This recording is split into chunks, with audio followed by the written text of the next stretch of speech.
lined up for you today. Like double champ, Robert Emerson joining us. All right, so for you guys who don't know who Robert Emerson is, he was on season 5 of Ultimate Fighter alongside Nate Diaz.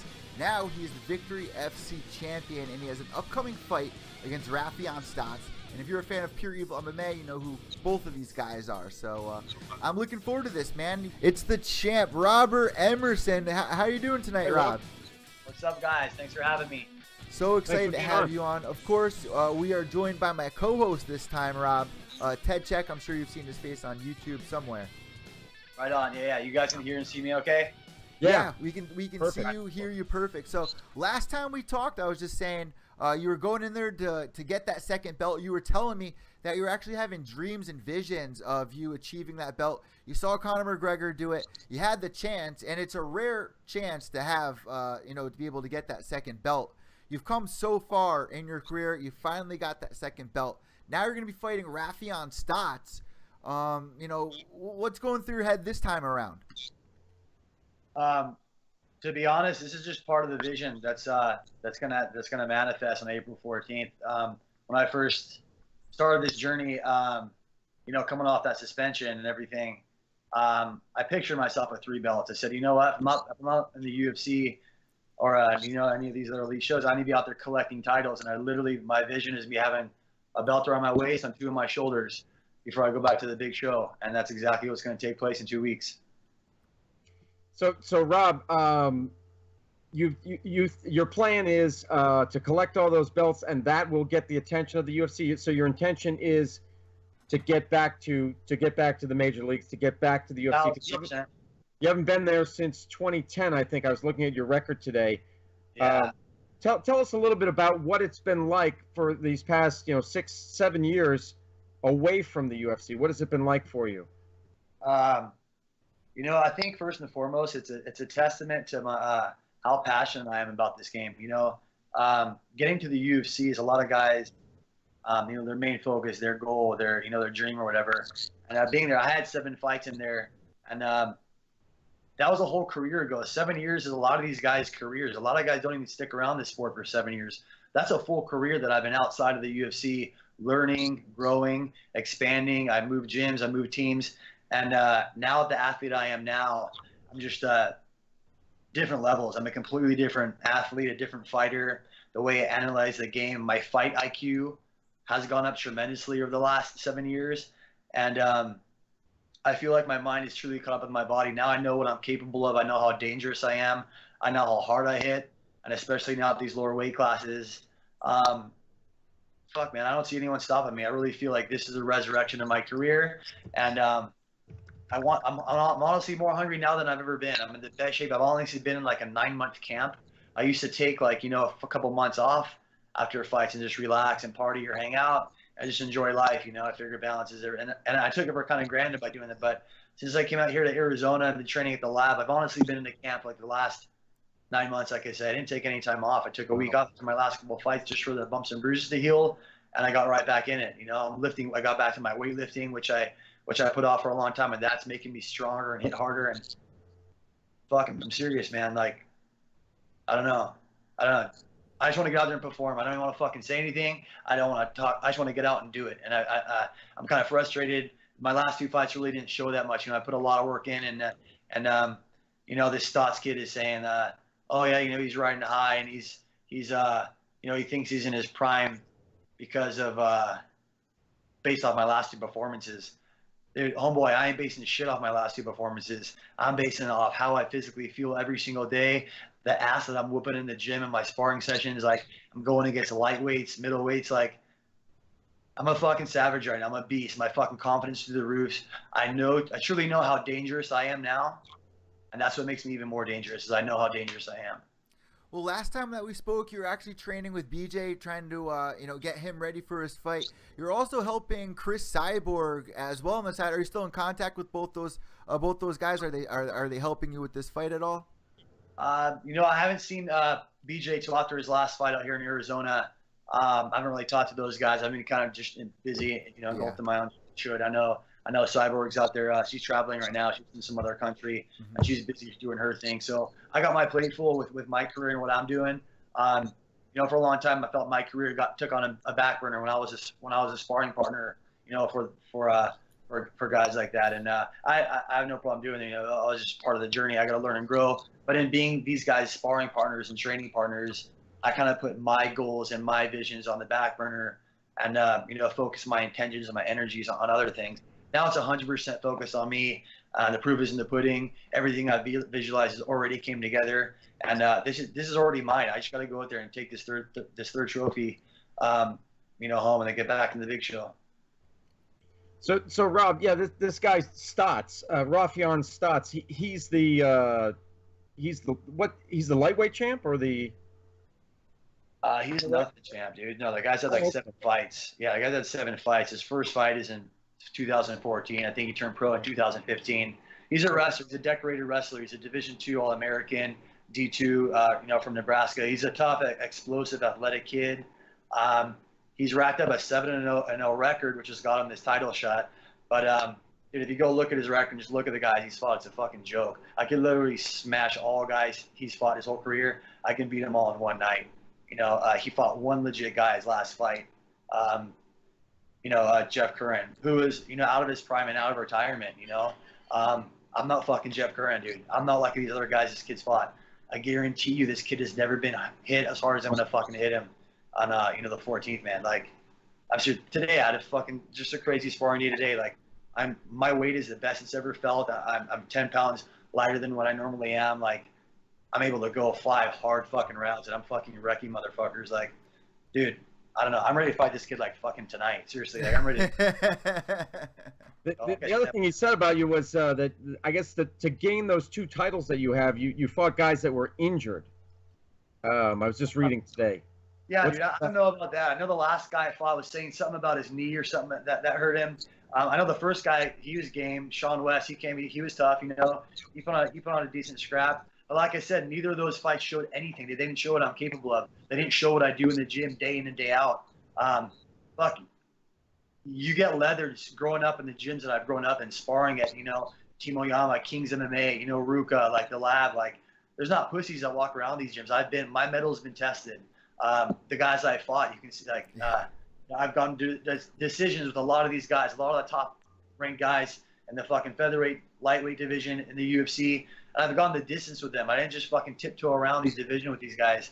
I went the distance. You know, my medal's been tested, tried and true. And I don't know who this fucking kid thinks he is, dude. Like, I read some fucking tweets saying, "Oh, I'm gonna break the will of this man." The kid's clearly speaking with no intelligence. My will is the last thing that's gonna get broken. Fucking that. There's no man walking this earth that can break my will.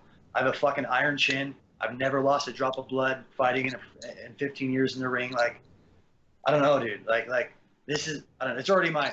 Like, I don't know. I'm just ready to go and fucking, like, I'm gonna go to the fucking gym as soon as I get off with you guys, because, like, fuck, I can tell you're brimming with energy, dude. It's up to here. So much fucking positive energy, you don't even know. Seriously, so much. Just fucking watch 14th and watch what happens. Seriously, this is gonna be my 10th main event fight.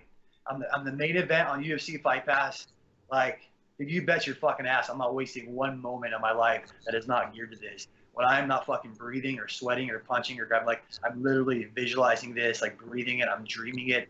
I'm daydreaming it when I'm driving. Like, this is everything. Like, my whole being is going to this, and just, I don't know. It's showing in my performances and practices. That's why I'm gonna, like, I feel like I'm celebrating every day. You know, I get to celebrate because my practices it's proving that where I'm at mentally and where I feel physically, it's just, it's my time. It's my fucking time. We saw some big changes with you in the past couple of years, and even as a kid growing up, I mean, your first fight, in case anybody doesn't know, was against the current champ at that time, was with Jens Pulver. You know, just in case anybody didn't know that, I mean, you fought the who's, and then some point in your career, something just changed where you really just grew up. And Muhammad Ali said at one point in his life, he said, if you're thinking the same way you were at 20, that you are at 50, you're not growing. And you've grown so much, and we've all seen that from that season of Ultimate Fighter, that first fight that you had, all the way on until now, of you holding both the belts. Since our last interview, somebody actually commented on our interview and was like, Robert Emerson, I went to high school with that guy. I wrestled with that guy. I beat him in high school. And I wanted to be like, dude, that was high school. Like, are you kidding me? He's holding 2 belts now. You're judging him from somebody who's in high school, and I wanted you to kind of give a message to the kids out there who are in high school, who are getting pinned and getting frustrated. They don't know if they can do this with their life. What advice do you have for them to keep going, push forward, and reach these dreams that you've achieved? Man, well, like first and foremost, like I never fucking wrestled a day in my life in high school. I never stepped on the fucking mat in high school. I don't know who this kid is or what he's saying, but I clearly would have fucking deported this kid's head off from his shoulders in high school. Like I was a slugger back then. I fucking got in a lot of street fights. Like I didn't fucking wrestle because I felt like it was too pussy for what I was trying to do. You know, like I was doing Valley Tudo back then. You know, like I was getting down and I don't know who the fuck this guy is you're talking about, but I guarantee you didn't beat me in wrestling or anything in high school.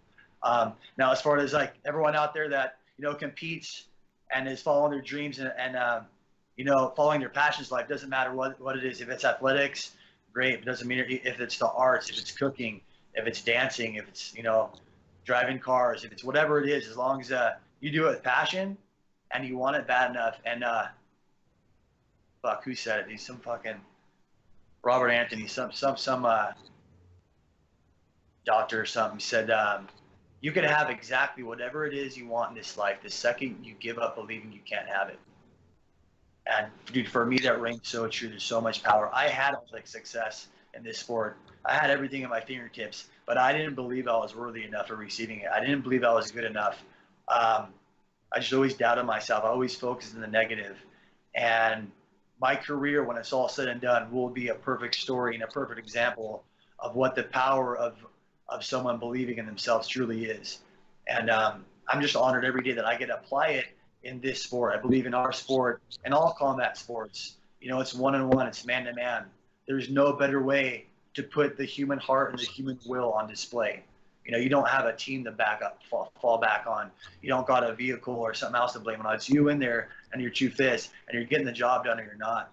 And there's no other sport. I think that's why this is such a coveted sport, why it is such a beloved sport, and why it's growing so much, because people can relate to it. They can truly see the human heart put on display. And you know, especially guys when they get mashed on, he turns the momentum of the fight and he wins. People go nuts. They jump out of their seats because something pulls on their heartstrings when it happens. They can relate to that, you know, the underdog coming out of the fight. Yeah. And that's all. In life, man, shit's gonna happen. Shit is gonna happen in life. There's no way around it. But when you realize that everything always works out for the better as long as you focus on the positive, every situation you're in, no matter how shitty it is, you could use that to a positive to benefit your life and to springboard you in whatever direction you want. You know, or unfortunately, you could fall like most people do and focus on the negative, focus on the current situation and focus on the negatives, and you're just going to keep there. You're going to prevent yourself from springboarding anywhere, you know? And my life is a testament to that. That's solid. Rob, maybe you can tell us a little bit more about that, you know, because I'm sure a lot of people have read about your past. I believe you were involved in and you kind of alluded to it a little bit about, you said street fighting. So you got involved in that when you were younger. How did you get out of that mentality and you know, into taking things more seriously, taking your life more seriously? You know what? To taking things more seriously, that was more so just being more disciplined and not you know, partying as much and taking this sport for granted. You know, I had a lot of talent and everything in the early years, so I took it for granted. You know, I would take months off after fights and I would go party on the weekends, even though I had to be in practice on Monday. But yeah, as far as the street fighting stuff goes, that's just how I grew up, you know, fighting since I was a little kid. I started doing martial arts at the age of 4. You know, diagnosed with Tourette syndrome and ADHD and OCD, all that stuff as a young kid. Didn't make the grade school easy and growing up. You know, I got in a lot of fights because I had to. You know, I was getting bullied a lot. And dude, I was a little guy. You know, I had freaking the Power Rangers, Ninja Turtles, shit like that. But like, it motivated me to get in there and do karate and shit. And I was too little to play ball sports. And my coaches always benchmarked me. So martial arts is where I thrived. That's where I thrived. I don't know. I fell in love, and I've been in love with the martial arts ever since I was 4 years old. You know, that was 3 decades ago, and I'm still here, fucking 30 years later, passionate about Everett, and my body's able and willing. I got a lot of mileage left, and I'm just ready now. My mind is caught up with my body, and I treat it as such. You know, I walk as a champion. Before I've won these 2 belts early this year, I carried myself as a champion. I walked as a champion. I finally believed in life that I deserve to be a champion, not just a champion, but a multiple-time world champion.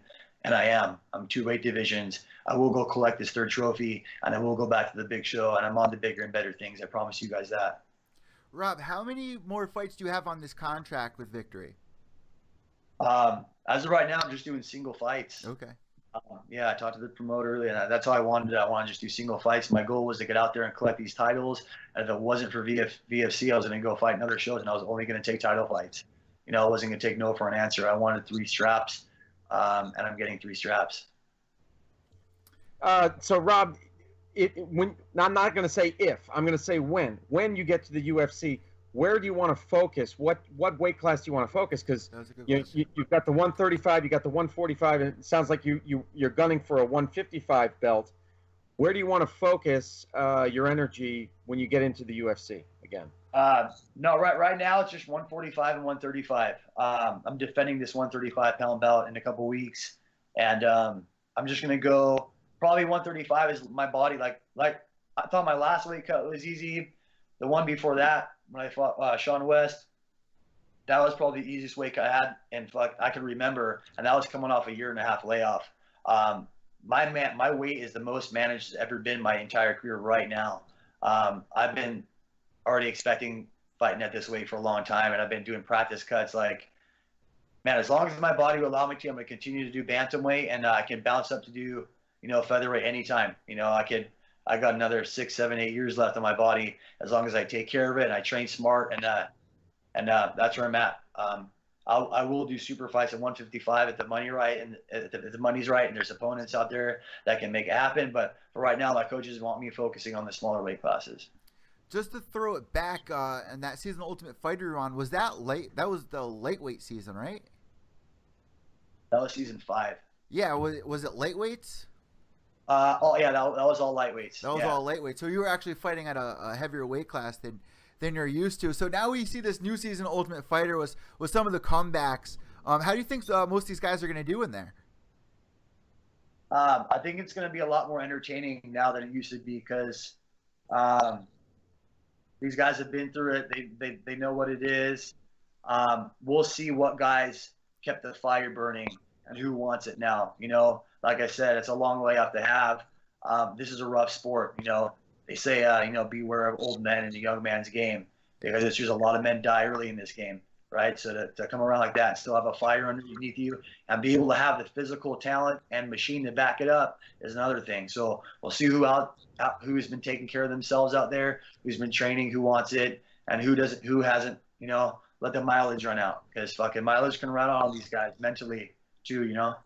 Ted, I don't want to cut you off on this one, but I got to add a second part to this question. Is there anything that you miss about the Tough House? Because I know a lot of guys, when they go, they're like, wow, I can't even believe I spent that much time with all those guys, no TV, none of this. Do you think you could do it again? Is there anything that you miss about it? Yeah, I could do it in a heartbeat, man. It was awesome. It was just a great experience, of course. Like, you get to check out for 6 weeks, go stay at a house, like, make some friends. Like, man, life is all about the journey. You know, that's why I'm here. I'm enjoying every day of it. And yeah, that was a great experience. I made some great friends. It fucking blows my mind that it's been 10 years. It's crazy that 10 years ago I would be like that. But yeah, man, I would do it again in a heartbeat. You know, yeah, I'm honored for every day I have in this game. And yeah, my whole journey, I wouldn't trade for anything. So yeah, Eddie mentioned the Ultimate Fighter, and the 2 coaches on this upcoming season just happen to be bantamweights. Right. Cody Garbrandt, the champion, and then the #1 challenger and former champ TJ Dillashaw. What are your thoughts on those guys? And then also we'll throw Dominic Cruz in there. You know, those top 3 guys. What when you look at those guys, what are your thoughts on them? Are you asking me as what I think of them as a fight? What do you think of them as fighters? How do you? Okay, I'll put it this way, Rob. How do you stack up to them? How would I do in a fight against each one of those guys? Yeah.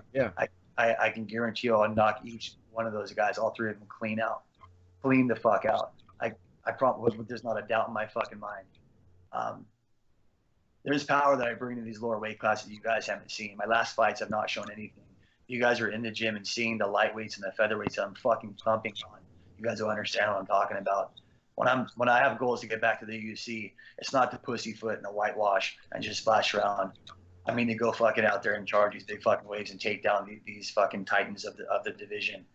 That's why I'm in it. That's why I'm in it, man. I want to take on the biggest names while I got time. I'm here. I'm ready. I'm gonna go out there and snatching this fucking third belt is just another trophy I'm gonna throw on my case, and then hopefully I get the offer. And if not, I'm gonna keep doing what I'm doing and keep fucking stomping these dudes out until I get my shot. Rob, if there's one thing I really miss about our interviews is the dog. Where's your dog at? He's back there somewhere hanging out on the patio. Yeah, what kind is it? What breed is it?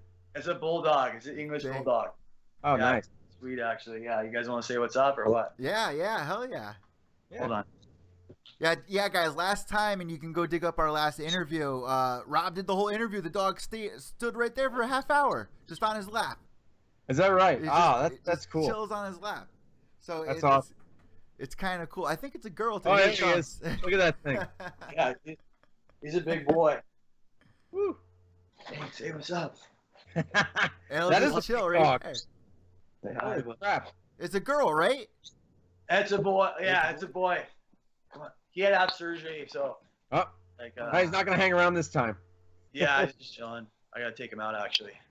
Yeah, before we let you go, I got one more question for you, and then of course one more about your upcoming fight. I don't want to dig up any old dirt or anything, but that Maynard fight that you had with Grey, looking back on that now, you know, what was it, years and years ago?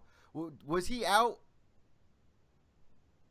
Was Grey out in that fight when I fought him? Yeah. Yeah. Oh, 100%, 1,000% he was out. He was out and I tapped. It was yeah, that's exactly what they said it was. Draw.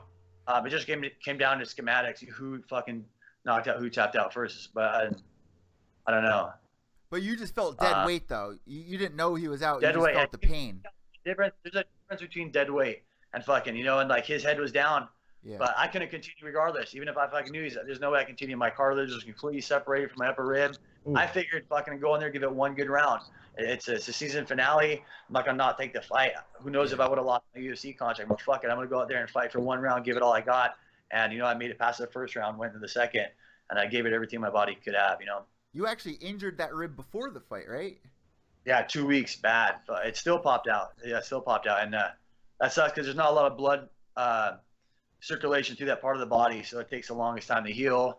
And it's like I either had to just not say anything because there's no way they were going to clear me, or missed out on my opportunity to fight on the finale, which I wasn't going to do. Yeah. All right. So before we let you go, Ted's got a question, and the chat room's got a question. One more. Just to clarify, Rob, you've got the VFC 135 belt. You've got the 145 belt. You talk about this third belt. What is that third belt that you want? It's just defending the third bantamweight title. It's just a fucking trophy. These belts honestly mean nothing to me. They're just fucking little trophies. I got bored of winning the second belt the morning I woke up the next day. Honestly, I got fucking bored of it, and I wanted something else. I want to move on. That's because I didn't get to show much in that performance. The guy went down a minute 30 in, and man, I was left with a taste of like war on my fucking mouth. I wanted more, and I still have that feeling today. And that's why I've been in fucking camp ever since that fight ended. And so you're talking about defending the belt. That would be the third belt that you're talking about. Yeah. Oh yeah. No, there's no 155-pound fight. Yeah, I'm not. Yeah, there's no. Okay. I'm not defending the 135-pound title for the UFC. I got you. And my last question to you, Rob: Who are we going to be seeing in your corner? Come the fight. I believe I have Eddie Shaw coming out, and Coach Crouch coming out for this one. So I know Benson and my coach Jacob Harmon came out for the next one. We got a lot of guys fighting this month and next month over at the lab. So there's a schedule going. We got coaches flying in and out all day. Whoever comes out with me has to fly out that next morning to go to the UFC. We got Shaquinho fighting. So our team stays busy. And of course, Rob, we want to thank you so much for coming on Evil and Intoxicated with me and Ted Check. Ted, is there one more question for Rob in the chat room before he leaves to go to the gym? Let's see here. Anne is saying she's a big fan of the Teenage Mutant Ninja Turtles too. Also, Muradai was asking about street fighting. He was saying, do you have to get out of street fighting? Like he's really asking currently. He's talking about the mentality. Like, I guess he's saying, keep the street fighting mentality, but translate that to the cage, I think is what he said. Like a Jorge Masvidal kind of. Yeah. Have you kind of retained that, Rob? Like, yeah, like a lower. Yeah, that got. Okay. Yeah, I think so. You know what? Haven't had anyone treat me with disrespect really in this sport. I don't have people who talk shit to me or make it personal like that. I had 2 guys in this sport make it kind of personal, and I fucking dusted both of them. And I think that with a guy with my style, with my fucking rage, I think that's the worst thing, and the last thing you should do is try to make it personal. That's probably the only race guys that have even beat me before is because I'm too nice. I'm too conservative. You watch my fucking sparring sessions with the guys that actually land and hit me. It's devil's rage, man. I fucking watch out. So, yeah, I don't know. I don't know if I guess I don't combine the street fighting shit. But fucking I do now. Like, I embrace every bit of the violent man that I am. And, dude, yeah, I'm just fucking ready to go show it. I'm ready to show it. I'm fucking done talking about it. I'm ready. Well, we can't wait for Victory FC 56 Stots versus Emerson go down Friday, April 14th at the Baxter Arena in Omaha. Good luck come your fight, brother. We wish you the best. Thank you guys. Awesome. Look forward to big things from me.